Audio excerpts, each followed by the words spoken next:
Hello friends, स्वागत है आपका हमारे यूट्यूब चैनल एमकॉम अकाउंटेंसी पे। आपने अभी तक हमारे चैनल को सब्सक्राइब नहीं किया है तो प्लीज़ सब्सक्राइब कर लीजिए एंड स्टार्ट करते हैं आज का video.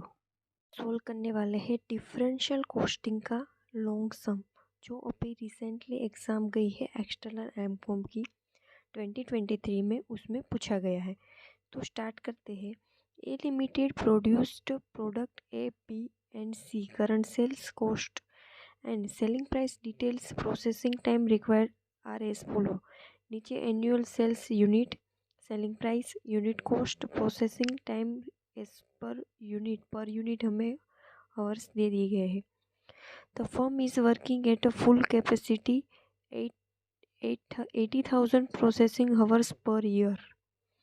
80,000 processing hours per year मतलब ये हमारा फुल कैपेसिटी पे इतने आवर्स स्पेंड करने के बाद इतना प्रोडक्शन हो रहा है, मतलब ये हमारा लिमिटिंग फैक्टर हो गया। क्या लिमिटिंग फैक्टर का सम है। फुल कैपेसिटी पे इतना ही प्रोडक्शन हो रहा है, मतलब अगर कोई प्रोडक्शन की हमें लिमिट दे दी है या फिर इतना ही कैपेसिटी पे इतना प्रोडक्ट हो रहा है ये बोल दिया है, तो वो हमारा की फैक्टर और लिमिटिंग फैक्टर वाला सम हो गया है। तो इस पर लिमिटिंग फैक्टर ये सम हम सोल्व करेंगे। Fixed manufacturing overheads are absorbed into unit cost by charge of 200% of the variable cost. Assume that processing time can be switched from the one product line to another.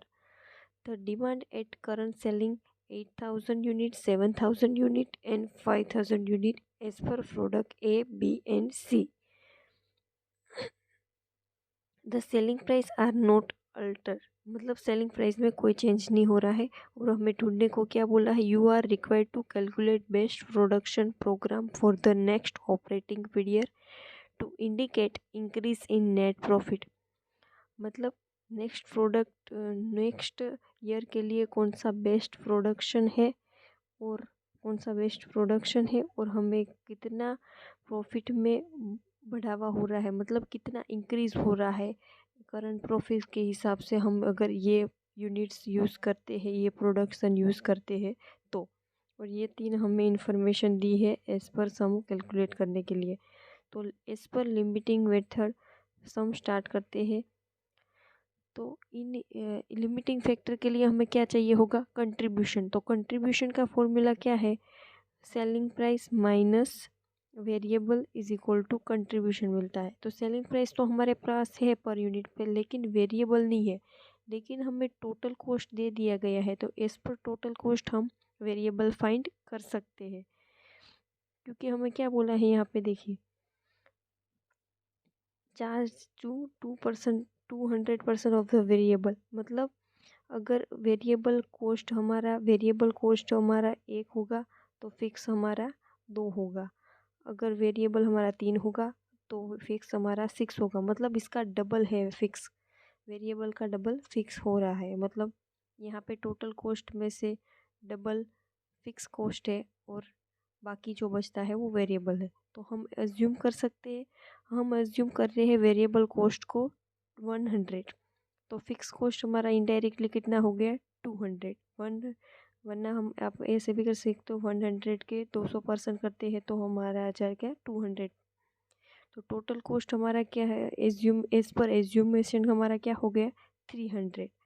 तो अब हम equation रख सकते हैं कि product 1 के लिए 300 total cost है, 24। तो 100 पे कितना, तो हमारा वेरिएबल हमें मिल जाएगा 8 रुपीज़। कैलकुलेट करते हैं आगे सब में कि प्रोडक्ट ए के लिए टोटल कॉस्ट हमारा 300 है, तो वेरिएबल कॉस्ट हमारा 100 है। तो 24 अगर टोटल कॉस्ट हो रहा है तो वेरिएबल कितना आएगा, 8 रुपीज़। इसे ही हम प्रोडक्ट बी और सी का कर लेंगे। प्रोडक्ट बी के 300 है टोटल कॉस्ट, तब वेरिएबल 100 है। ये तो ऊपर टोटल कॉस्ट और वेरिएबल तो सेम ही रहेगा, यहाँ पे अमाउंट चेंज होती रहेगी और हमें वेरिएबल कॉस्ट की अमाउंट मिलती रहेगी प्रोडक्ट इस पर प्रोडक्ट ए बी एंड सी। तो इसमें प्रोडक्ट बी में हमारी प्रोडक्ट वेरिएबल कॉस्ट आ गई है 7 rupees per unit. Then after product C के लिए यहाँ पे 300 पे 100 तो 30 रुपीज़ टोटल कॉस्ट है प्रोडक्ट सी की। तो वेरिएबल कॉस्ट कितनी आएगी 10 रुपीज़। तो हमारे अब वेरिएबल कॉस्ट हमें मिल चुकी है, तो हम साथ में फ़िक्स भी निकाल देंगे। तो फिक्स के लिए हम फॉर्मूला क्या यूज़ कर सकते हैं, टोटल कॉस्ट में से हम माइनस वेरिएबल करेंगे तो क्या बचेगा हमारा फिक्स। क्योंकि टोटल कॉस्ट का क्या फॉर्मूला है, total cost is equal two variable cost plus fix cost. तो हमारे पास वेरिएबल है और टोटल है, तो हमें फिक्स मिल सकता है। एज पर प्रोडक्ट ए हमारा टोटल कॉस्ट है 24 माइनस अभी वेरिएबल हमने ढूंढा 8 तो हमारा 16 रुपीज़ आ गया fix cost. As per product B and C भी हम ऐसे ही कर लेंगे। तो बी के लिए टोटल कॉस्ट है हमारी 21 रुपीज़ माइनस 7 हमने किया है वेरिएबल कॉस्ट, तो हमारा 14 रुपये आ गया फिक्स कॉस्ट। तो प्रोडक्ट सी के लिए 30 रुपीज़ माइनस 10 रुपीज़ हमारा वेरिएबल है, तो हमारा फिक्स आ गया 20 रुपीज़। तो फिक्स कॉस्ट को हम रुपीज़ में भी कन्वर्ट कर ही लेंगे, क्योंकि हमें आगे प्रॉफिट के लिए हमें अमाउंट चाहिए होगी। तो फिक्स को साथ ही में हम कन्वर्ट कर लेते हैं। ये मैंने एक साथ फिक्स कॉस्ट का टोटल जो हमने कैलकुलेट किया वो दिखाया है। ए की है 16 रुपीज़, बी की है 14 रुपीज़ एंड सी की है 20 rupees. Then after total fix cost हम एज पर अमाउंट कैलकुलेट कर ले, तो annual sales unit multiply unit fix cost per unit. Annual sales मतलब हमें अभी के हिसाब से जो प्रोडक्शन हो रहा है वो यूनिट सम में दिए है, तो इस हिसाब से हम उसको कैलकुलेट करके फिक्स कॉस्ट की अमाउंट फाइंड कर सकते हैं। तो ए के यूनिट है 8000 और अभी हमने फिक्स कॉस्ट निकाली 16 रुपीज़, तो हमारा आ गया 1,28,000। ऐसे ही हम बी और सी का भी कर लेंगे।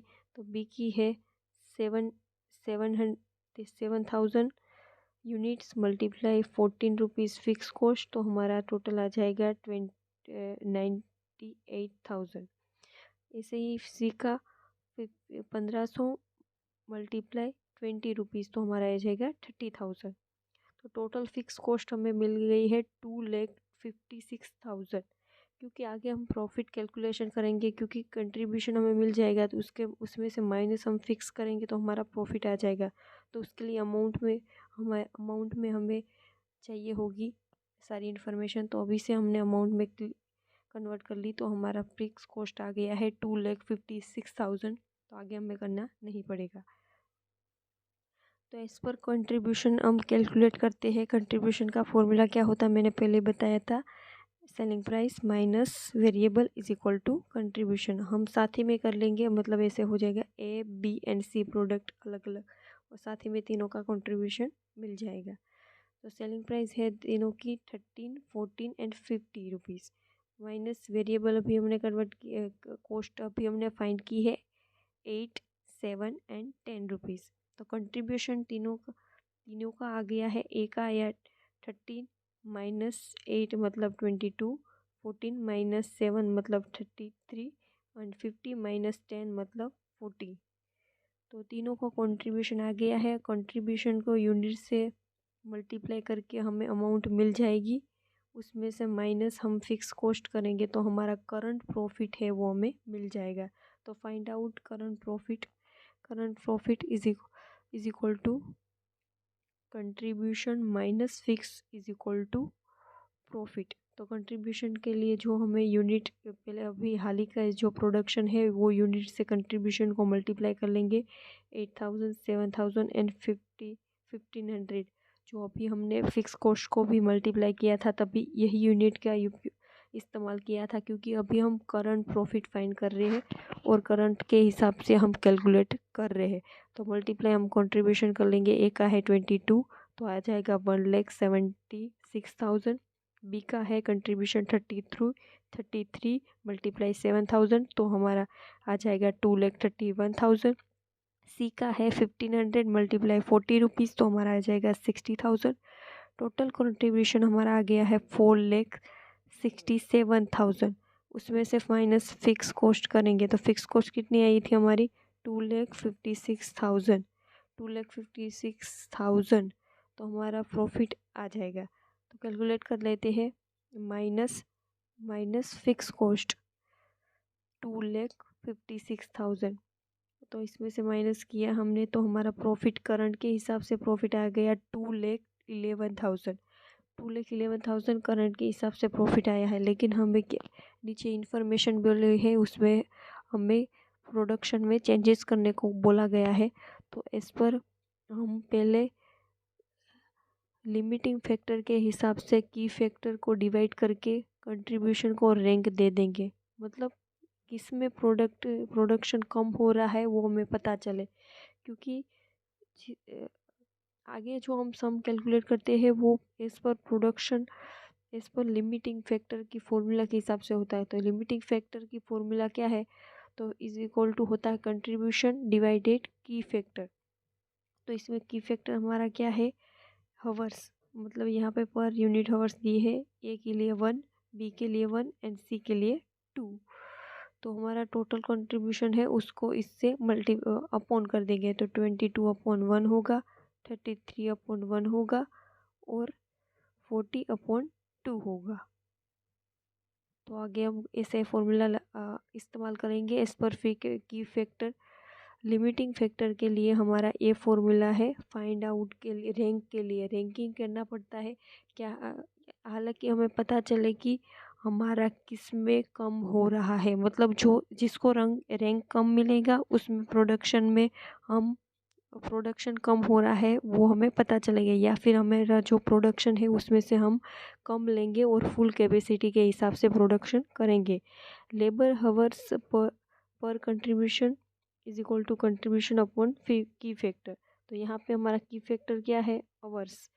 हमारे फुल कैपेसिटी पे इतने हवर्स हम प्रोड्यूस कर रहे हैं वो हमें सब में बता दिया गया है। तो की फैक्टर हमारा हो गया आवर्स।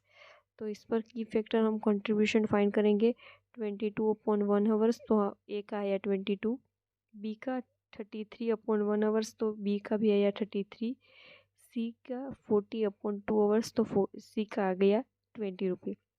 तो रैंकिंग के लिए हम सबसे ज़्यादा जो कंट्रीब्यूशन है उसको रैंक 1 देंगे। तो इसका रैंक 1 आएगा, इसका 2 और इसका 3। मतलब इसमें प्रोडक्शन कम ले जा सकते हैं या फिर कम हो रहा है वो हम एज्यूम कर सकते हैं, क्योंकि उसका as per limiting factor contribution कम हो रहा है, नीचे जा रहा है। तो हम रैंक दे देंगे बी को फर्स्ट, ए को 2 और सी को 3। तो एज पर कंट्रीब्यूशन हम अपना आगे का प्रोडक्ट मिक्स फाइंड करेंगे। मतलब प्रोडक्ट मिक्स मतलब हमारे नए यूनिट के हिसाब से यहाँ पे कितना प्रोड्यूस हो रहा है वो फाइंड करेंगे।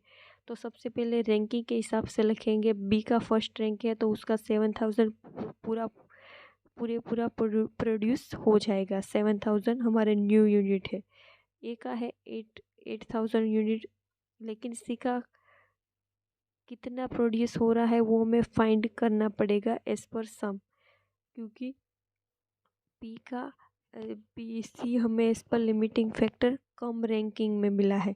तो हमारा टोटल फुल कैपेसिटी पे कितना हावर्स प्रोड्यूस हो रहा है, 80,000 हावर्स। तो इसका 80,000 में से 7,000 और 8,000 माइनस करेंगे तो हमारा यहाँ पे आ जाएगा 3,000 और हमारा हावर्स कितना है सी का 2 हावर्स। तो इसको 3,000 को मल्टीप्लाई अपॉन करेंगे 2 से, तो 1,500 यूनिट हमारे सी के आ जाएंगे। आगे देखिए सब में, देखिए यहाँ पे हमारे कितने फुल कैपेसिटी पे सब में दे ही गया है, 80,000 यूनिट प्रोड्यूस हो रहे हैं, 18,000। तो मतलब ये दो तो 7,000 और 8,000 तो रैंकिंग के हिसाब से फुल प्रोड्यूस हो जाएंगे, लेकिन सी जो बाकी बचता है वो आएगा सी में। तो सी में कितना 3,000 आ गया हमारा। तो इसके हावर्स है 2, तो इसका टोटल कितना प्रोड्यूस हो रहा है वो मिल गया है। और पर हावर्स हमें पता है तो हम यूनिट पता लगा सकते हैं 1,500। तो 3,000/2 हावर्स करेंगे तो 1,500 यूनिट प्रोडक्ट सी के लिए आ जाएगा। मतलब एज पर लिमिटिंग फैक्टर का सम आप जब भी इस कैलकुलेट करते हो तो जिसको रैंकिंग कम मिलता है, रैंक के हिसाब से जिसको कम मिलता है उसके यूनिट प्रोड्यूस कम हो रहा है, या फिर हमारा प्रोडक्शन टोटल प्रोडक्शन आ रहा है और यूनिट बढ़ जा रहे हैं, तो जिसमें भी रैंकिंग कम है उसमें कम यूनिट प्रोड्यूस हो रहे हैं, वो हम एज्यूम कर सकते हैं। तो आगे हम फाइंड करते हैं ऑप्टिमम प्रॉफिट मिक्स। तो statement of the optimum profit, तो क्या प्रॉफिट का फॉर्मूला तो सेम ही रहेगा, कंट्रीब्यूशन माइनस फिक्स कॉस्ट। तो कंट्रीब्यूशन एज पर हम न्यू यूनिट करेंगे। तो बी के लिए है 7,000 यूनिट, ए के लिए है 8,000 यूनिट और सी के लिए है 1,500। और कंट्रीब्यूशन तो हमने पहले फाइंड करके रखा है 22, 33 एंड 40। इसको मल्टीप्लाई करके टोटल कंट्रीब्यूशन हमारा आ जाएगा 4,78,000। तो 4,78,000 हमारा कंट्रीब्यूशन आ गया। फिक्स कॉस्ट हमने पहले निकाला हुआ ही है। फिक्स कॉस्ट हमारी कितनी हुई, 2,56,000।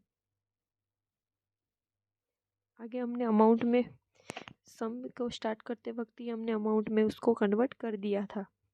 तो हमारा कंट्रीब्यूशन है उसमें से माइनस हम एफ करेंगे। कंट्रीब्यूशन है हमारा 4,78,000, माइनस करेंगे 2,56,000 हमारी फिक्स कॉस्ट। तो हमारा प्रॉफिट आ जाएगा 2,22,000। तो as per new optimum product mix use, तो हमारा प्रॉफिट आ गया 2,20,000। तो this is as per product mix product profit increase is a 2,20,000 minus current profit है 2,11,000। तो 11,000 का प्रॉफिट हमारा बढ़ रहा है। और इन्फॉर्मेशन के हिसाब से क्या बोला था कि प्रोडक्ट स्विच कराने को बोला था। प्रोडक्ट स्विच आप अनदर प्रोडक्ट लाइन पे स्विच कर सकते हैं। तो यहाँ पे स्विच अगर प्रोडक्ट करवाना होगा तो कौन सा करवाएंगे हम, सी का प्रोडक्ट हम स्विच कर सकते हैं, या फिर इस पर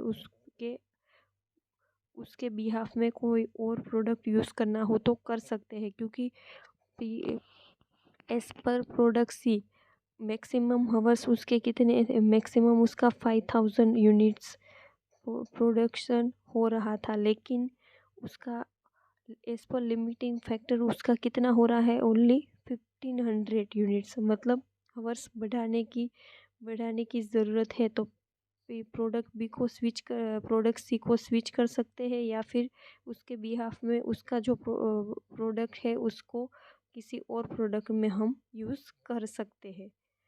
तो यहाँ पे हमारा लिमिटिंग फैक्टर का सम ख़त्म हो चुका है। Thank you for watching video.